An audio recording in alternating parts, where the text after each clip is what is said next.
QSO Today, episode 336, Mel Swanberg WA6JBD. This episode of QSO Today is sponsored by ICOM America, makers of the finest HF, VHF, and UHF transceivers and accessories for the radio amateur, reminding you in this new year to check out their new IC705 all-band portable transceiver, now shipping from your favorite amateur radio dealer. My thanks to ICOM America for their continued support of the QSO Today podcast. Welcome to the QSO Today podcast. I'm Eric Guth4Z1UG, your host. Flex Radio is a platinum sponsor of the upcoming QSO Today Virtual Ham Expo that will return on Friday evening, March 12th at 1800 hours Pacific Time, running for 48 straight hours. We have upgraded our platform to make a completely unique virtual conference experience. Please join us and the over 60 speakers that will make presentations in our new multiplex auditorium. Please check out the banner on this week's show notes page to get to the Expo website. Mel Swanberg WA6JBD has a love of radio that goes back to his childhood. Growing up in Southern California, Mel found his Elmers and Mentors that led him into a career in the land mobile business and ultimately working in one of the largest county radio shops, perhaps in the world. I had to smile, though, during most of this interview, because many of Mel's mentors were my mentors, even though we did not know each other over 40 years ago. WA6JBD is my QSO Today. WA6JBD, this is Eric, 4Z1UG. Are you there, Mel? 4Z1UG from WA6JBD. I hear you loud and clear. Mel, thanks for joining me on the QSO Today podcast. Can we start at the beginning of your ham radio story? When and how did it start for you? Oh, gosh. Well, for starters, I think all of us by now are familiar with the internet meme we've seen out there with a small boy sticking a fork in an AC outlet. That could very well have been me, except in my case, it was not a fork, it was a finger, and it was the socket of a table lamp.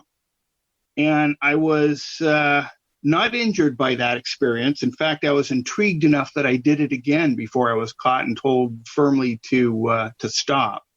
From that point on, I have to have been about 4 years old when that happened.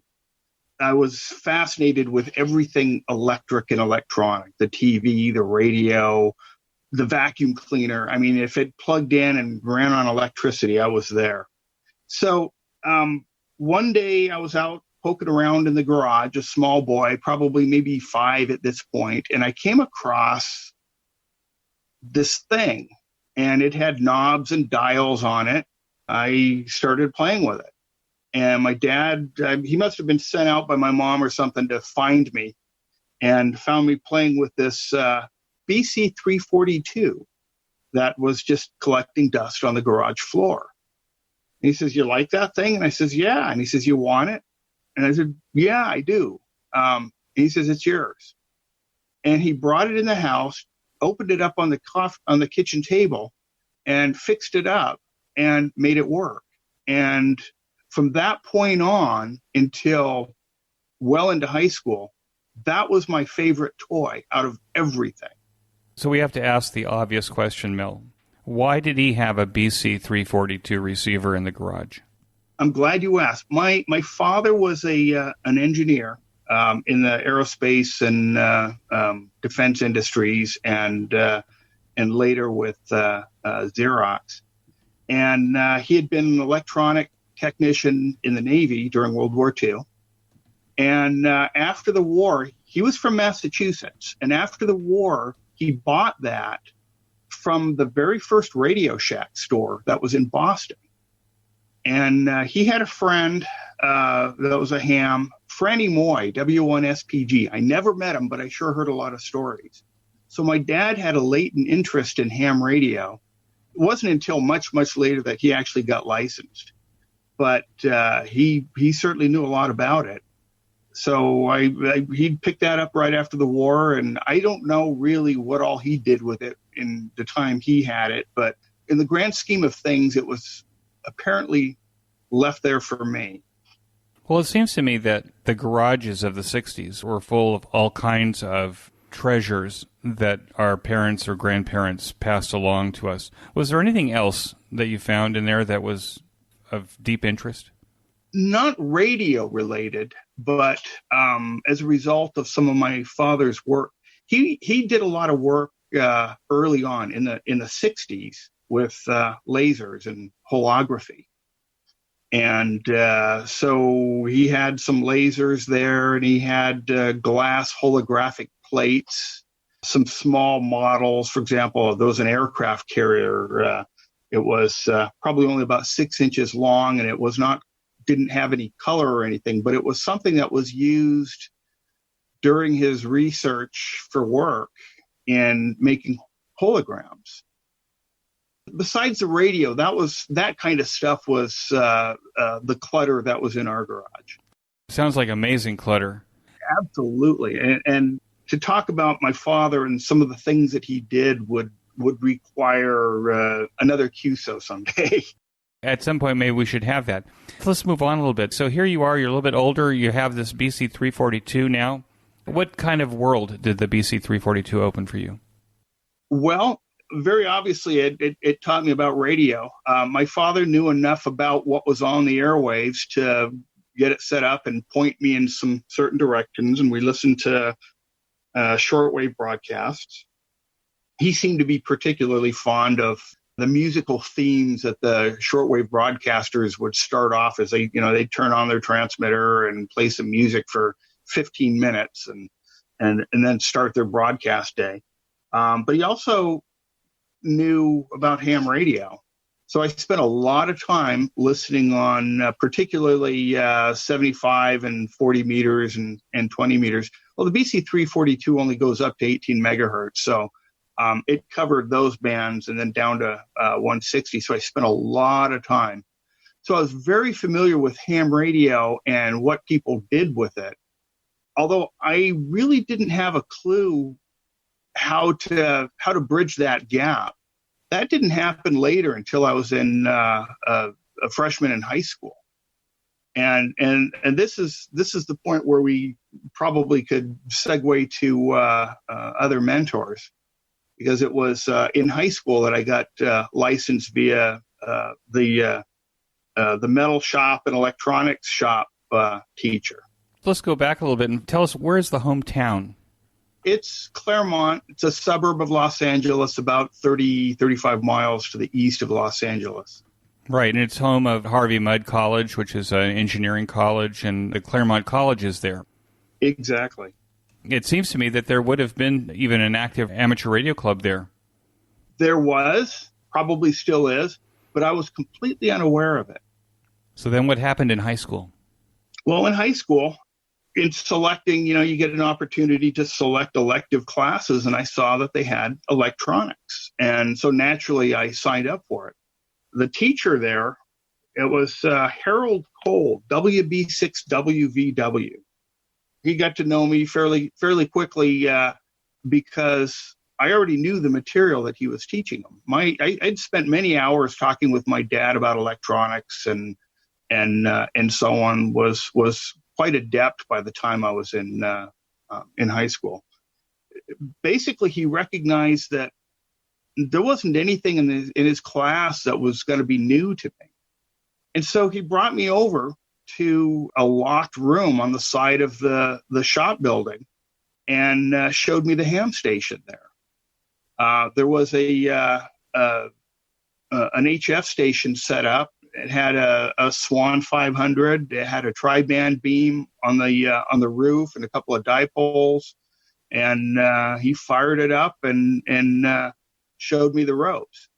There was a club call sign. It was WB6JBD.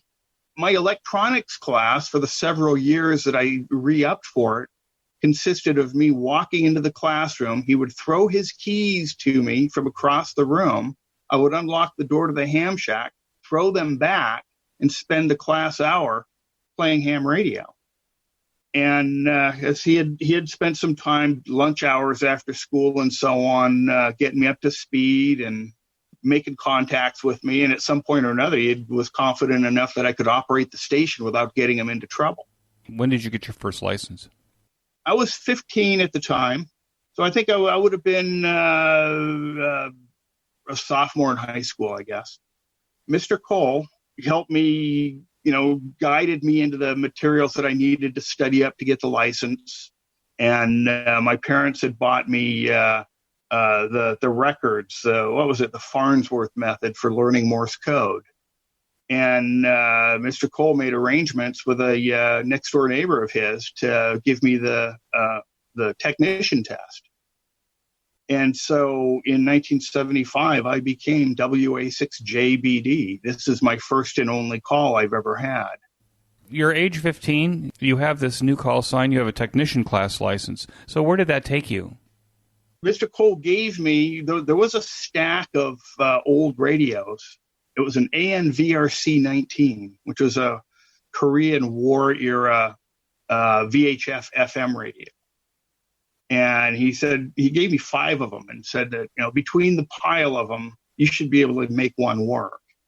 And I went through the pile and I found the bits and pieces. They even had crystals. I managed to get one working and put it on the air.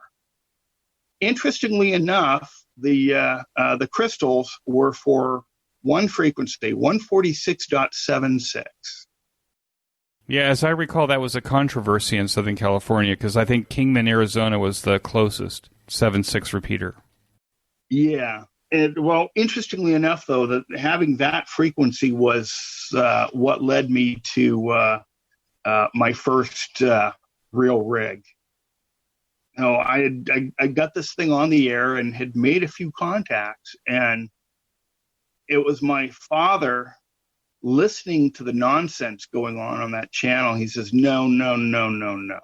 We're going to do something about this. And we went down to Henry Radio that next weekend, and he bought me a used IC. It was a IC 230. Right. That was ICOM's first synthesized 2-meter radio, as I recall. Yes. So I got on 2 meters. Now, in Claremont, what was your choices in those days? Because you're right up against the hills. Well, there were a good number of, I was in a spot where I could get into all the Los Angeles area repeaters, but settled on one that was up on Sunset Ridge, and it was run by Neil Banks, WB6GGL. It's on 147-2181, and it was actually upside down on the pair from normal, but there was a really good, friendly, wholesome crowd there. And I fell in with some of those guys. Had a lot of fun. Did ham radio play a choice that you made in your education and career? Yes, absolutely. I really have to say I owe my career 100% to ham radio.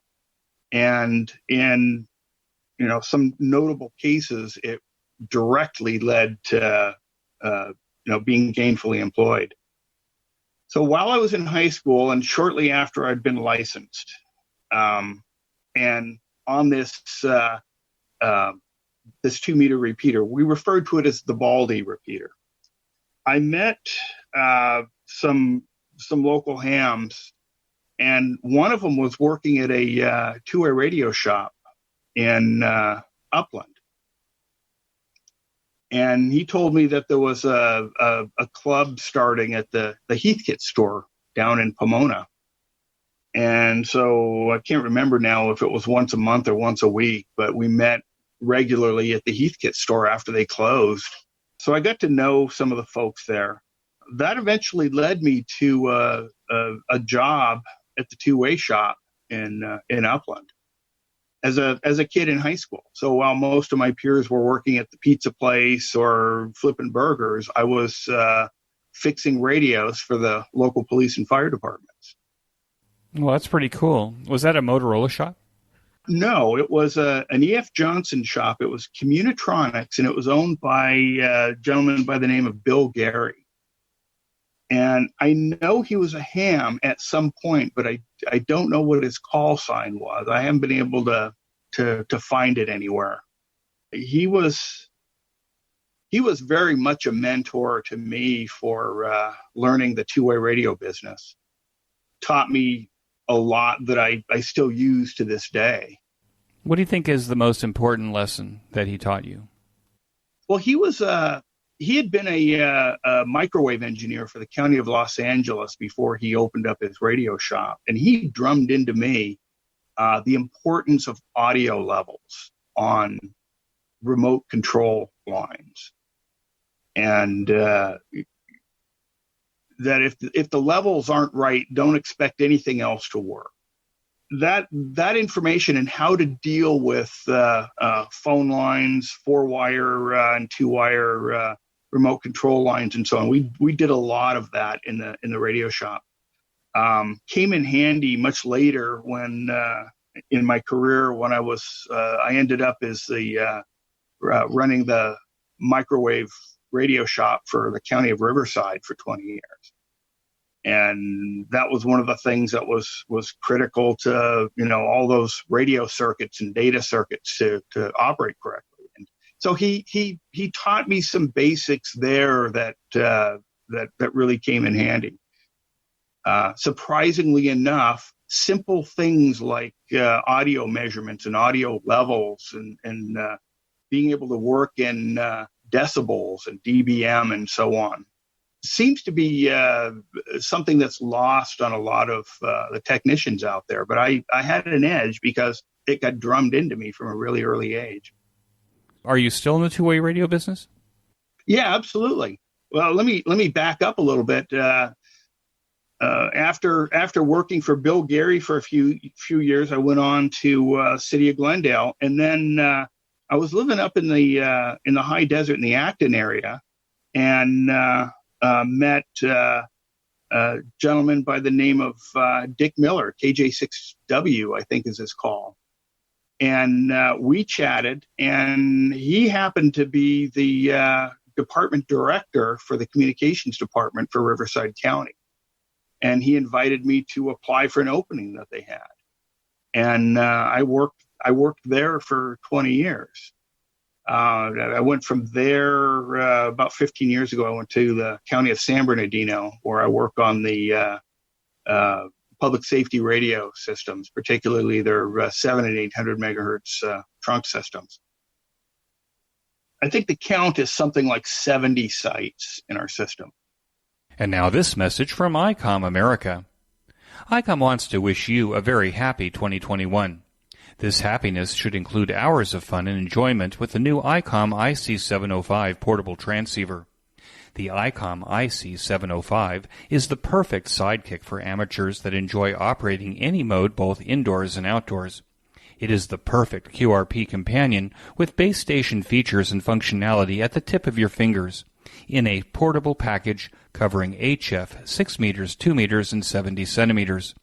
This compact rig weighs in just over 2 pounds. The ICOM IC705 has RF direct sampling for most of the HF band and IF sampling for frequencies above 25 megahertz. Its other features include a 4.3-inch touchscreen with live band scope and waterfall display, 5 watts out with a BP272 battery pack, or 10 watts with a 13.8 volts DC from an external power source. Operating modes include single sideband CW, AM, FM, digital modes, as well as full D-Star functions. A micro USB connector, Bluetooth, wireless LAN, integrated GPS with antenna and GPS logger, micro SD card slot. The HM243 speaker microphone is standard equipment and included in the box. The IC705 supports QRP and QRPP operations. And the perfect accessory for the IC705 is now available in the LC192 optional backpack that includes a special compartment for your IC705 with room for accessories for soda activation or a day's social distancing in the park. Of course, there is a huge list of available accessories, including cables, batteries, and software listed on the ICOM IC705 website. Folks, this is a fine rig with many available positive online reviews.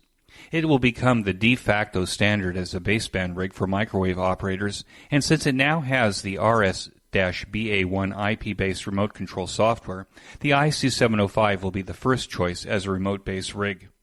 You owe it to yourself to make the ICOM IC705 your transceiver of choice for the new year. Be sure to click on the banner ad in this week's show notes page for more information on this amazing rig. But once you do that, Be sure to call your favorite ICOM dealer to place your order. The ICOM IC705 is in stock and shipping today. And when you do that, please be sure to tell your dealer that you heard it here on QSO Today. Thanks as always to ICOM for sponsoring the QSO Today podcast. Be sure to visit www.icomamerica.com/amateur for more information on other ICOM radios as well. And now back to our QSO. I left the two-way radio business when it was still analog, and a lot has happened since then, and I think that most people think that two-way radios are hardly needed anymore because of cellular telephones. Is that a wrong assumption? What kind of infrastructures still exist, and why are they still important? They're still important because a lot of agencies, they need to be able to control their infrastructure. One of the primary reasons would be that in the event of a disaster, if they were relying on cellular infrastructure, they're at the mercy of the cellular carriers, who are probably mostly going to be driven by traffic demands and not public safety demands. The other thing is the nature of the work the first responders do. It's just inherently incompatible with dispatch via cell phones. An entire beat area in a law enforcement agency, they all need to know what's going on. And if you're dispatching with a cell phone, they don't necessarily have that luxury. So it's just a completely different need that drives public safety infrastructure than what's driving cellular. Is it true today, even though the modulation schemes are digital, perhaps in order to make more channels, but that a beat cop in San Bernardino is listening to a dispatcher along with all the other beat cops so that they actually have a sense of what's happening in the city based on the banter of the dispatcher? Yeah, absolutely. They typically, if a patrol car makes a traffic stop, for example, and calls in a license plate to get the owner's information, another officer someplace else might recognize that license plate as a known troublemaker, and without being told, he's going to rush over to back up his other officer. So that kind of thing can happen with a real radio system that you wouldn't have happening on dispatching via cell phones, and that's a daily occurrence, that type of activity. So they really need to know what each other are up to, and they may be just listening in the background until they get their own calls, but they know and they need to know. Now, Southern California is no stranger to natural disasters, including mudslides and fires and everything else. I would think that San Bernardino County has also had a large number of natural disasters as well. How does it work between interagencies, like between Riverside County or Los Angeles County and San Bernardino County? Has there been an effort made in Southern California to kind of harmonize between all of those different jurisdictions so that the communication seems to flow from one place to the other? There is some effort. I think there could be more. One of the fundamental problems is the fact that different areas are operating on different platforms. For example, most of Los Angeles County is operating on UHF on T-band, and San Bernardino County is on 7 and 800. So there's some inherent incompatibilities there in being able to talk to each other. There is infrastructure there are some designated mutual aid channels on all the bands. There was they've changed the name now, but it used to be known as Claymars, for example. California Law Enforcement Mutual Aid Radio System is what that stood for. And the old Claymars channel, 154.92, is something that is plugged into every agency radio that has high band capability. There are UHF equivalents, the UTAC channels, the CA law. There's a UHF channel that, like I said, is equivalent to Claymar's. Even on low band, there are mutual aid channels set aside. And so there is some effort to equip people with those mutual aid channels. In addition, there's other things. There's regional intercom systems between dispatch centers. We call them hoot and holler circuits. They're like the junkyard circuits where you can go into a junkyard looking for a door for a 69 Dodge Dart, and the counter guy would get on an intercom and holler out if anybody has one. Well, that's a circuit that goes to a lot of other junkyards, and so you just push to talk, and a dozen different agencies would hear you at their dispatch centers. That doesn't go out over the radio. That's primarily microwave and phone line that does that. But so there is a lot of communication between agencies, but a lot of it is done behind the scenes, not on the radio. Okay, so what role do amateur radio operators play in San Bernardino County?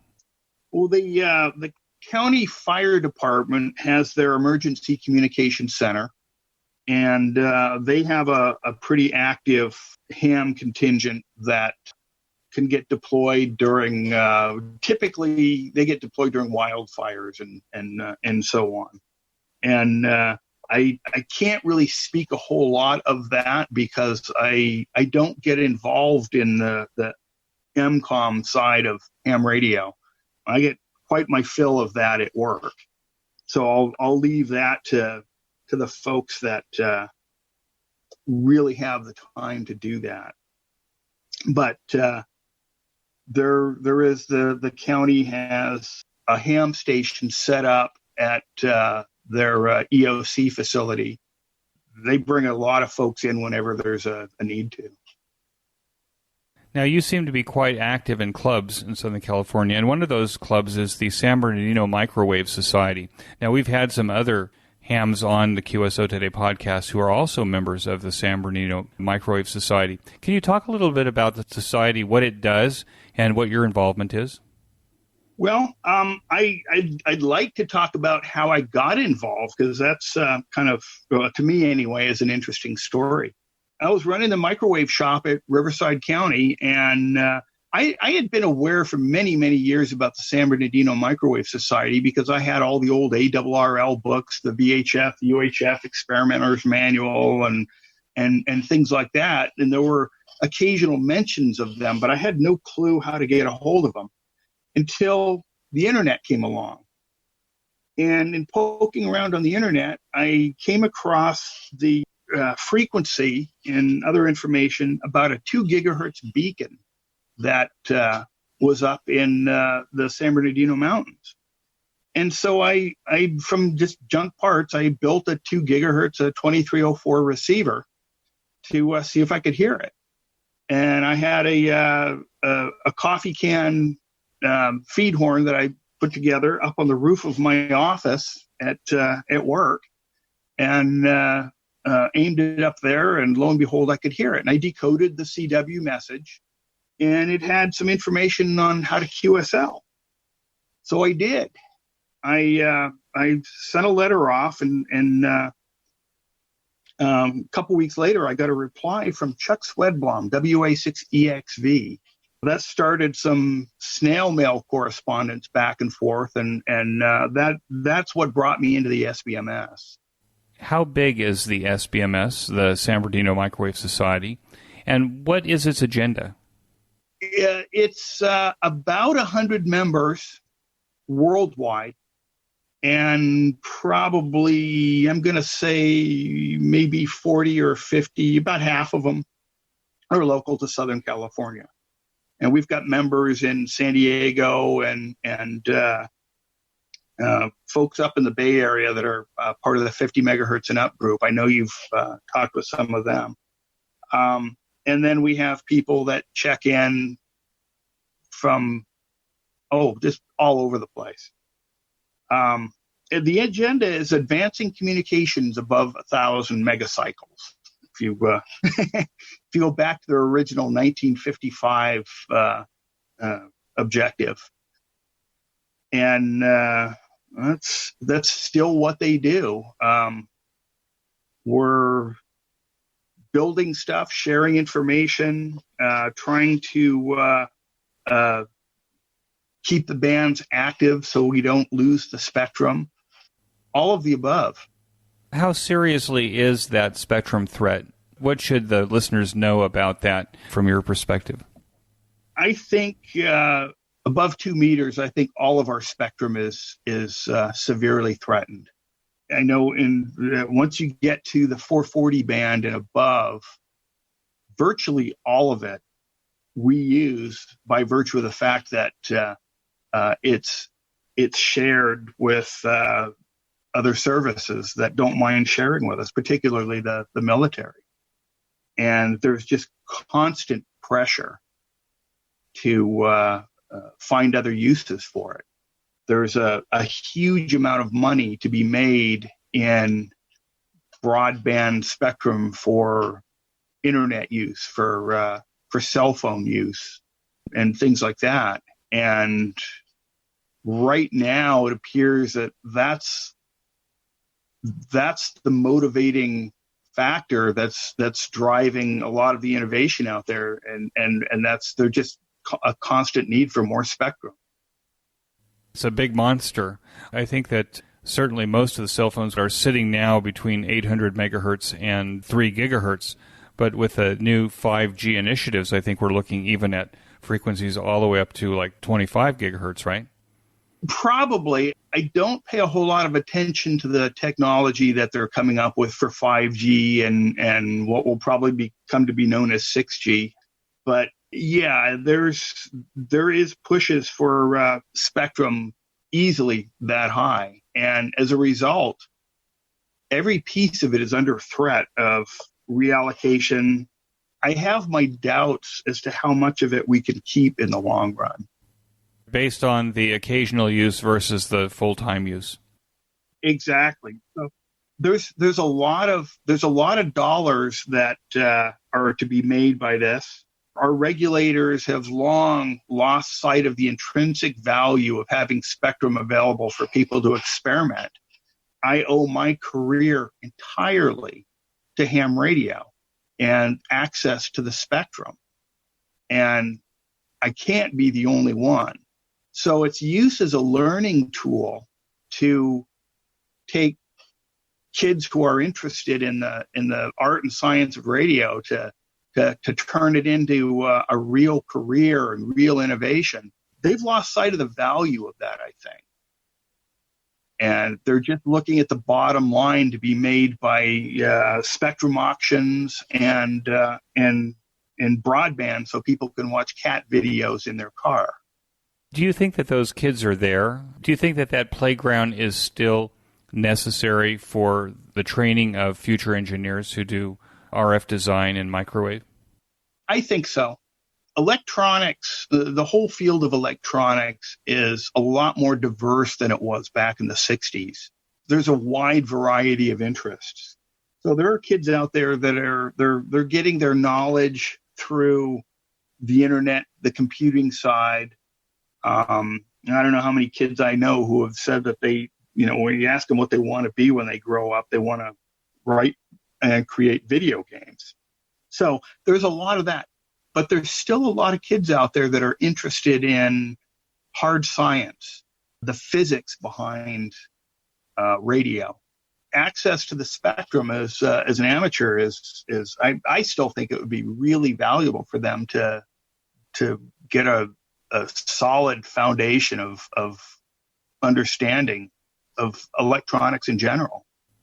Now, when I see pictures of people at San Bernardino Microwave Society events, I see that the hair is mostly gray, so the people tend to be older. Is the Microwave Society attracting younger hams now in order to kind of pass along those traditions? Not as much as I would like to see. Every once in a while, somebody younger comes in.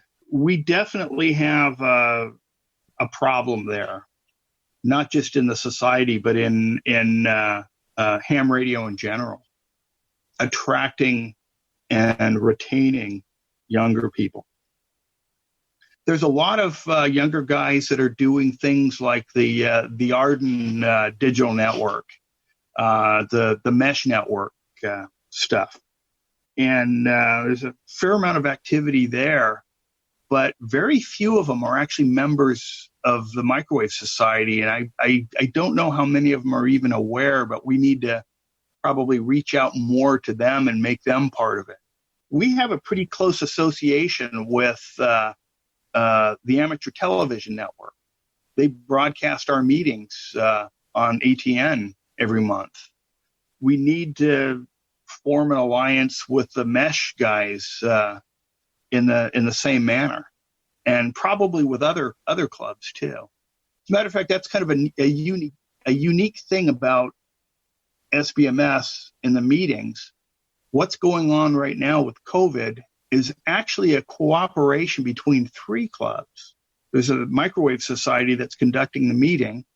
They're broadcast on ATN by those folks, and also we're carrying it on the Cactus Intertie.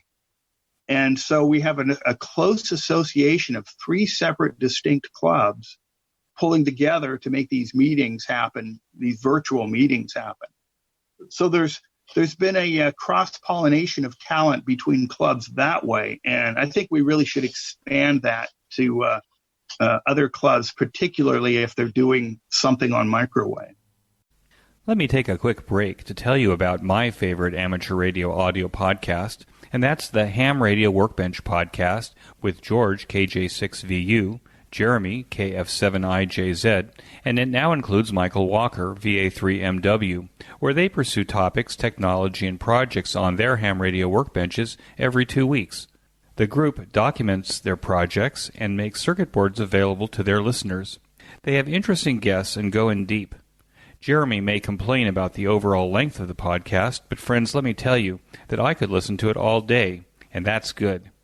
Even if you are a seasoned ham radio builder or just getting started, be sure to join George, Jeremy, and Mike now for the Ham Radio Workbench podcast on every podcast player. Use the link on this week's show notes page by clicking on the image. And now back to our QSO Today.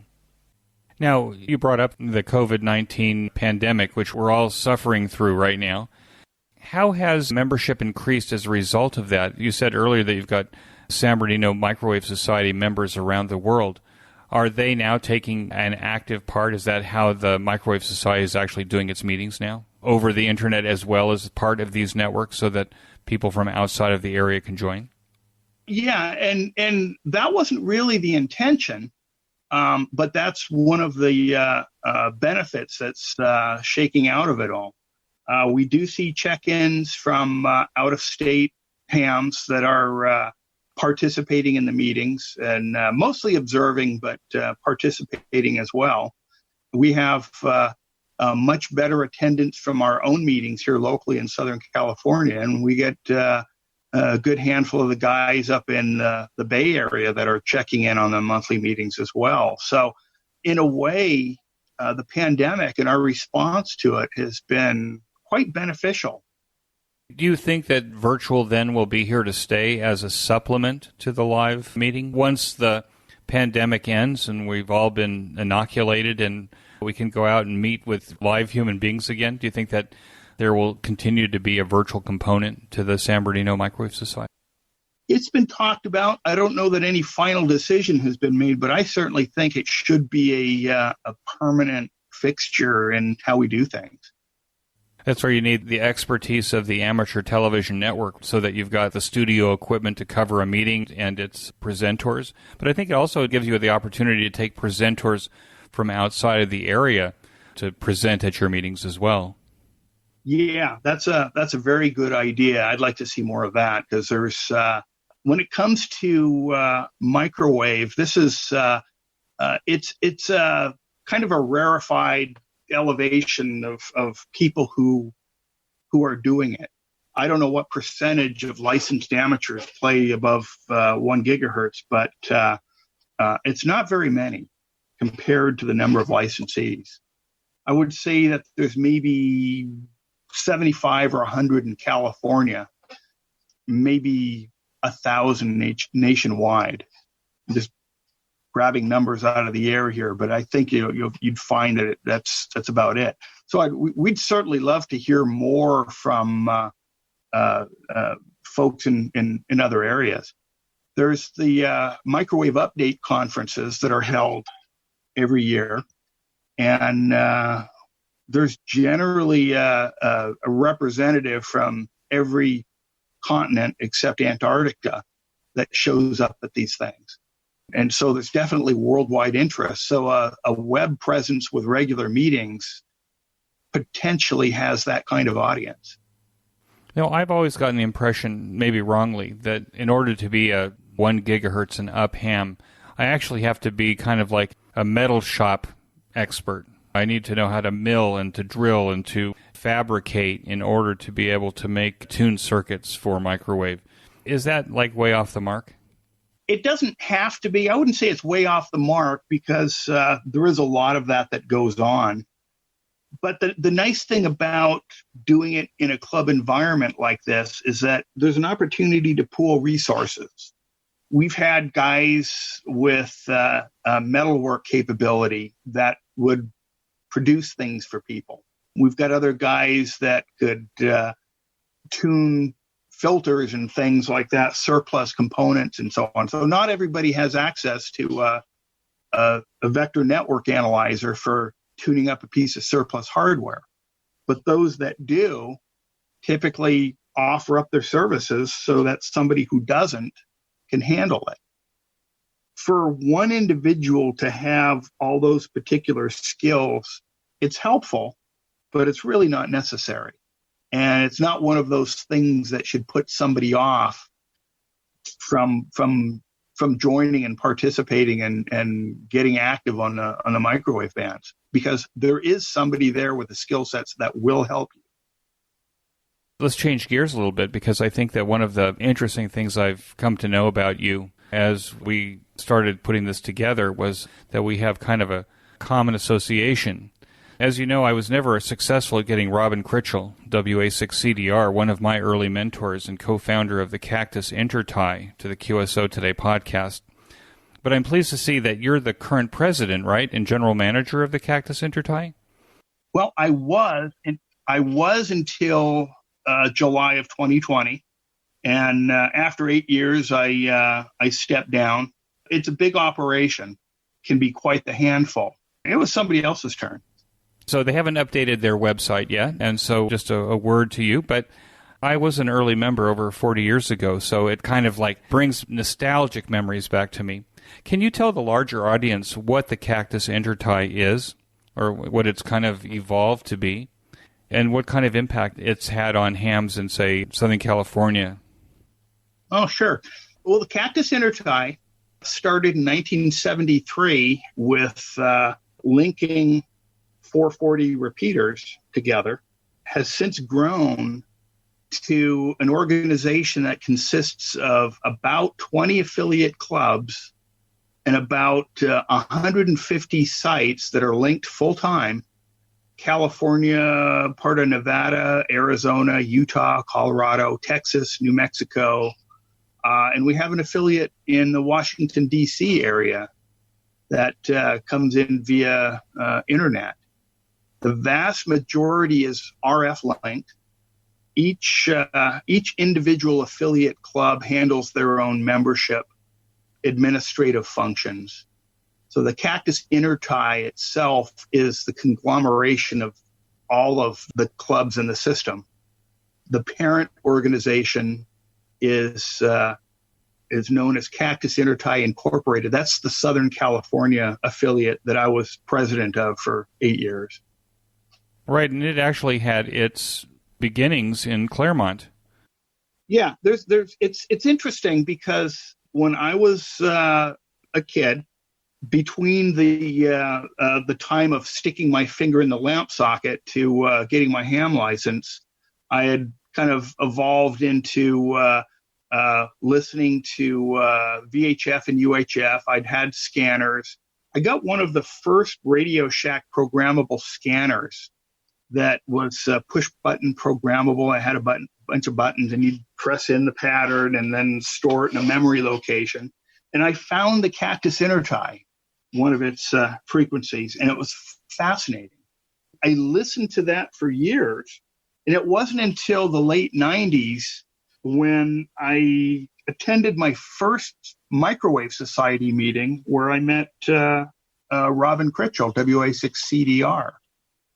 Got to talking with him after the meeting, and eventually became a member of the Cactus Intertie. He was quite amused to hear that I had been listening to it since about 1975, and it took that long. But that was pre-internet, and you kind of had to stumble into it and meet somebody to get involved. I think I spent all my work days working as an electronics technician for a communication specialist, listening to the Cactus Intertie on a Bearcat 210 scanner, something like that. Instead of the internet, that's where we learned about ham radio because of the conversations that would happen on the Intertie. Maybe it's kind of old stuff now, but what was unique about the Cactus Intertie in those days was they were full duplex links between the sites. They were kind of out of band, meaning they were in another part of the UHF band so that there was no interference, but that was the magical thing. And when I alluded earlier to audio quality and your attention to it, that was the key thing about, when you had all these sites linked together, that the audio quality had to be identical from site to site all the way up and down the links. That's what I think made that network interesting and unique. Yeah, absolutely. And it's still, a great deal of it is still done that way. There's a smattering of microwave links out there in various places, and a strong desire to do more of that. The whole idea on how things were linked together was based on very carefully controlled audio characteristics.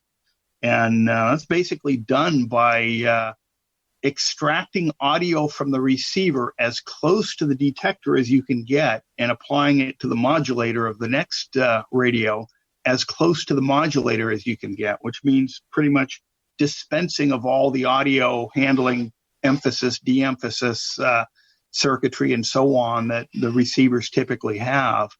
And it's put into the controllers. And so that gives us the ability to make sure that the frequency response is the way it should be, as flat as possible across the entire voice band.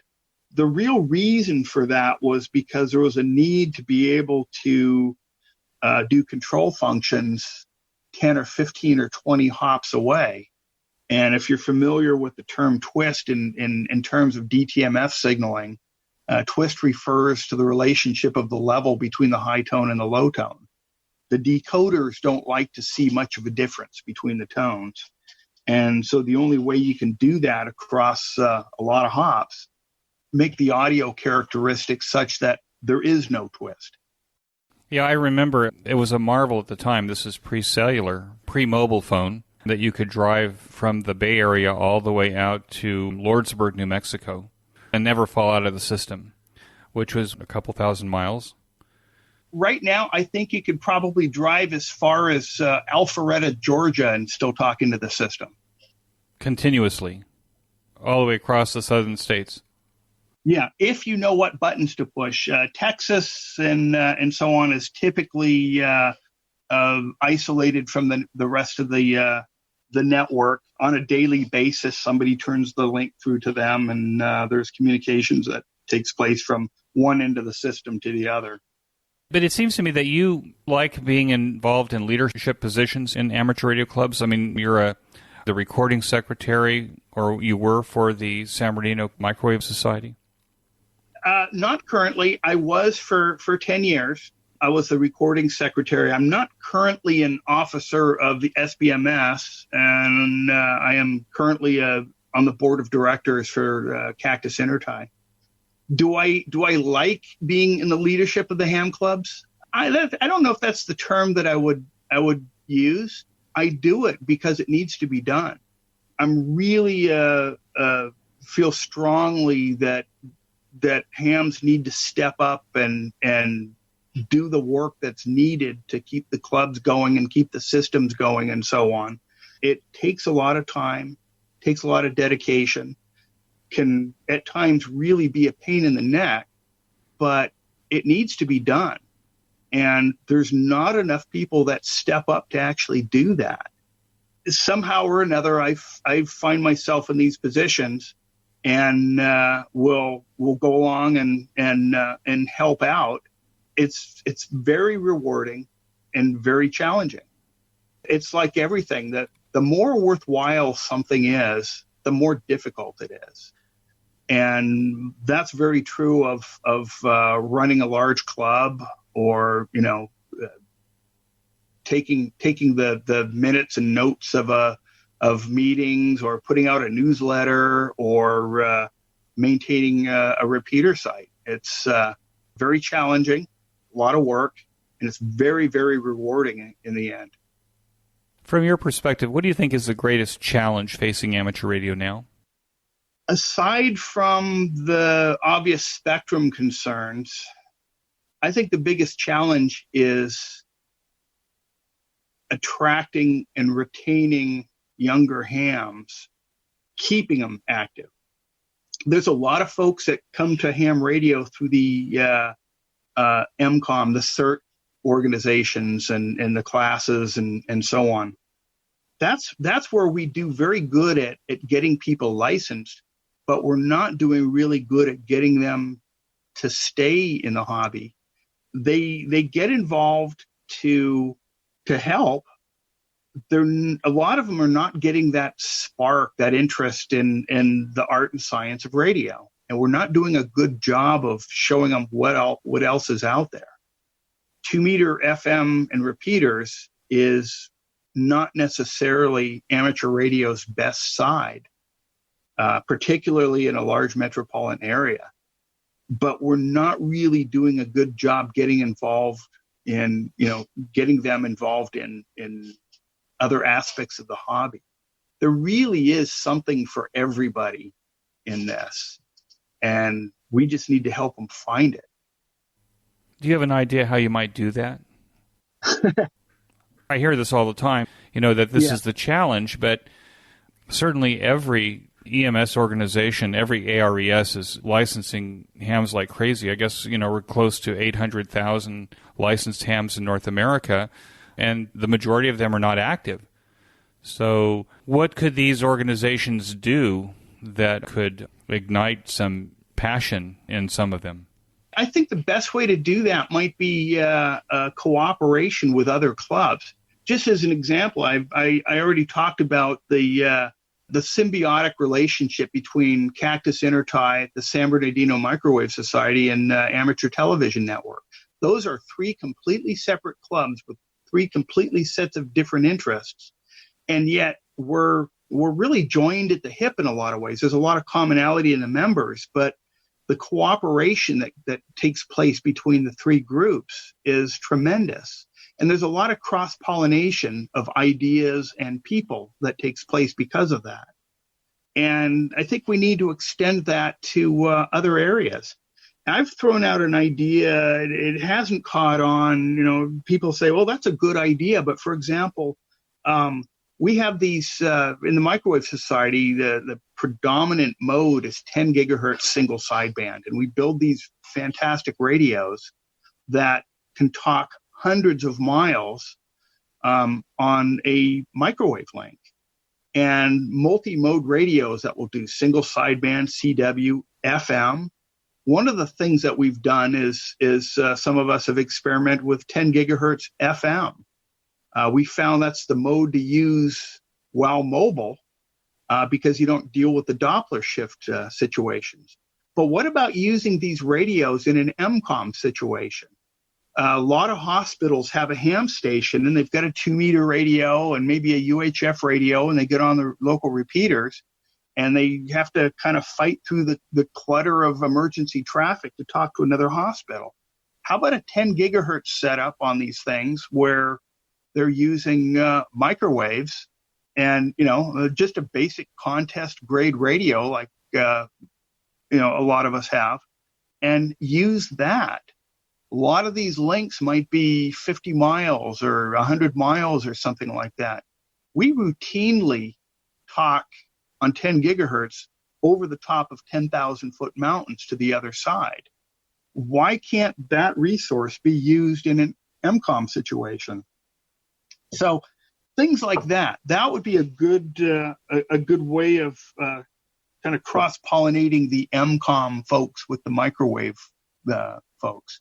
So there's applications of what we're doing on the experimental side that we need to make the public service side aware of. We haven't done a good job of doing that. I think what I remember as a kid, I think that probably attracted me or repelled me from clubs, was whether or not I was needed, whether someone could give me a job like stuffing a bunch of circuit boards for a control system for a remote base or repeater for the club, or being tasked with having to do a presentation and therefore having to work with an Elmer in order to put that together for the club. I sometimes think that that's kind of what's missing, that we don't rely or we don't think that perhaps young people could be given some responsibility in order to produce and therefore feel like they're actually contributing. What do you think about that? That's a very real problem. A lot of clubs, they go back a long time, and they've got, you mentioned a lot of gray heads in the Microwave Society, for example. One of the things that I have noticed is there tends to be some resistance when a newcomer comes along, particularly a younger person who has ideas, wants to do something to help.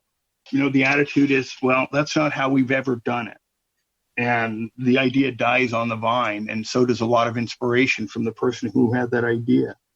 We definitely need to do better in opening up opportunities for people to contribute and try new things and new ways of operating or new applications of things. We're not real good at that all the time, particularly at the club level.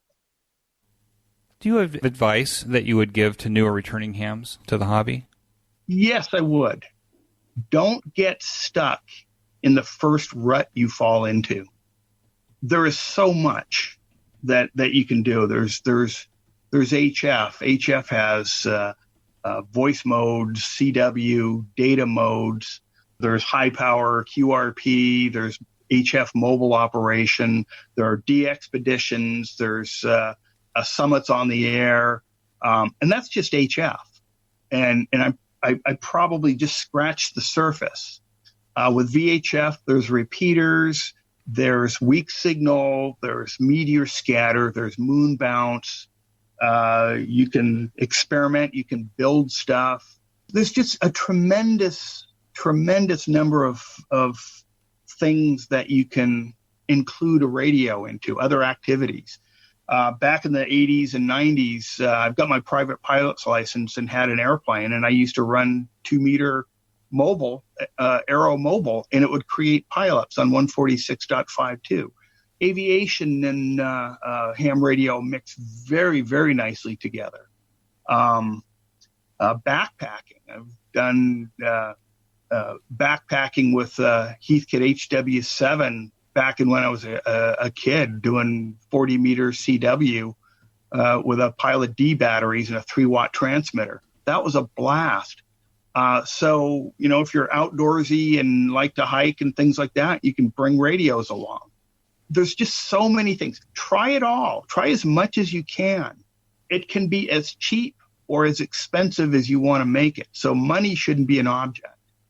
There's a huge amount of used equipment out there. So if you want to try something new, there are opportunities to do it without investing a huge amount of money. The various clubs, there are people that will help you get involved, getting on microwaves. You don't have to be a microwave engineer to be able to put something together. There are people who would love to help you. There are parts available. So that's the best advice I would give somebody if they're, either now getting involved in it or coming back to it, is open your eyes and look around and see what other people are doing. You're very likely to find something that will interest you. It's not all 2-meter repeaters and emergency communications and public service. There's a lot more than just that. I think also, if the COVID-19 pandemic has done anything for a lot of us, it's kind of helped us to kind of like reevaluate. But we're reevaluating now on video conference and doing things virtually. So I think that adding on to what you're saying is that there's so many amateur radio clubs now across the United States and across the world that are available by video conference or by Zoom or by some other platform, so that you're not necessarily stuck in your town if it only has one small radio club. But if you're in a place like Southern California, there's hundreds of radio clubs, and then there's the specialty clubs that you can now reach virtually. So there's actually, to add on to what you're saying there, Mel, is that if there's something that you're interested in, there's a mentor a Zoom away for just about any subject. Exactly. A little bit of Google foo will help you find it. The internet has been fantastic in making things available, and how to find these clubs that have been around for a long, long time and have been hard to get into or hard to get in contact with, all have a web presence. All it takes is asking the computer the right questions to steer you into something that would be of interest. Mel, I want to thank you so much for joining me on the QSO Today podcast. It's been a blast to talk about Southern California, to talk about the Cactus Intertie, to talk about the two-way radio business. It's all stuff that I have fond memories of, and even still wish I had done some of that in all these years. So I want to thank you so much for joining me on the QSO Today podcast, and wish you 73. Well, thank you very much for having me on. I've quite enjoyed it. 73. That concludes this episode of QSO Today. I hope that you enjoyed this QSO with Mel. Please be sure to check out the show notes that include links and information about the topics that we discussed. Go to www.qsotoday.com and put in WA6JBD in the search box at the top of the page. Be sure to click on the Expo menu item at the top of the page for updates on the upcoming QSO Today Virtual Ham Expo. I'm updating it as I have more information. My thanks to ICOM America for its support of the QSO Today podcast. Please show your support of ICOM America by clicking on their banner in the show notes pages. You may notice that some of the episodes are transcribed into written text. If you'd like to sponsor this or any other episode into written text, please contact me. Support the QSO Today podcast by first joining the QSO Today email list by pressing the subscribe buttons on the show notes pages. I will not spam you or share your email address with anyone. Become a listener sponsor monthly or annually by clicking on the sponsor buttons on the show notes pages, or use my Amazon link before shopping at Amazon. Amazon gives me a small commission on your purchases while at the same time protecting your privacy. I'm grateful for any way that you show appreciation and support. It makes a big difference as I head towards episode 400. QSO Today is now available in the iHeart Radio, Spotify, YouTube, and a bunch of other online audio services, including the iTunes Store. Look on the right side of the show notes pages for a listing of these services. You can use the Amazon Echo and say, "Alicia, play the QSO Today podcast from TuneIn." My thanks to Ben Bresky, who edits every single show and allows both this host and my guest to sound brilliant. Thanks, Ben. Until next time, this is Eric, 4Z1UG, 73. The QSO Today podcast is a product of KEG Media Inc., who is solely responsible for its content.